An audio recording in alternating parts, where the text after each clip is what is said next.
मुंबई निवडणूक शिवसेना आणि भाजप महायुती एक दिलाने लढणार. शिंदे आणि शेलारांची 1 तास चालली बैठक, तर राष्ट्रवादीच्या तटकरेंचीही घेतली शेलारांनी भेट. मुंबईचं समीकरण बदलण्याची शक्यता.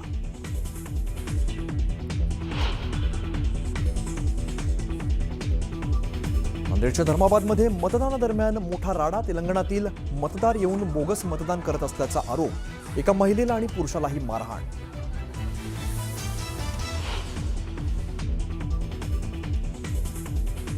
अंबरनाथमध्ये 200 संशयित महिलांना घेतलं ताब्यात. बोगस मतदानासाठी भिवंडीहून महिलांना आणल्याचा आरोप. भाजप काँग्रेसच्या आरोपांनंतर महिलांची कसून चौकशी सुरू.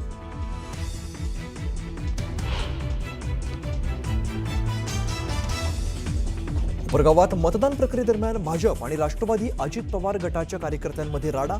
मतदान केंद्रांच्या परिसरात दोन्ही पक्षाचे कार्यकर्ते आमनेसामने.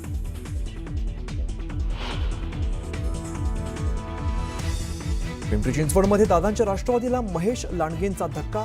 राष्ट्रवादीचे 12 माजी नगरसेवक भाजपामध्ये.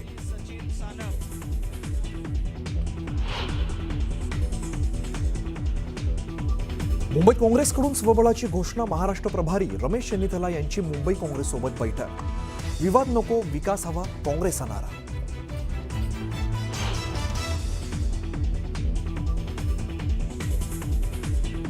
घाटकोपरमध्ये भाजप आमदार पराग शहा यांची रिक्षा चालकाला मारहाण.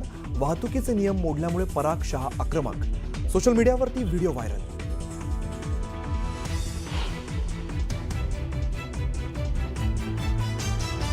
आमदारकी वाचवण्यासाठी माणिकराव कोकाटे सर्वोच्च न्यायालयात जाणार. कोकाटेंच्या शिक्षेला स्थगिती देण्यास उच्च न्यायालयाचा नकार.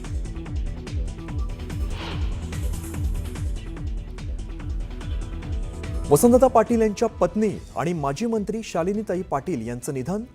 माहीममधील राहत्या घरी घेतला अखेरचा श्वास. साताऱ्यातल्या कोरेगावमधील मूळ गावी होणार अंत्यसंस्कार.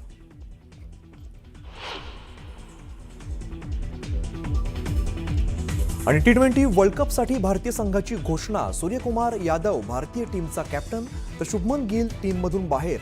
ईशान किशनचं संघात पुनरागमन.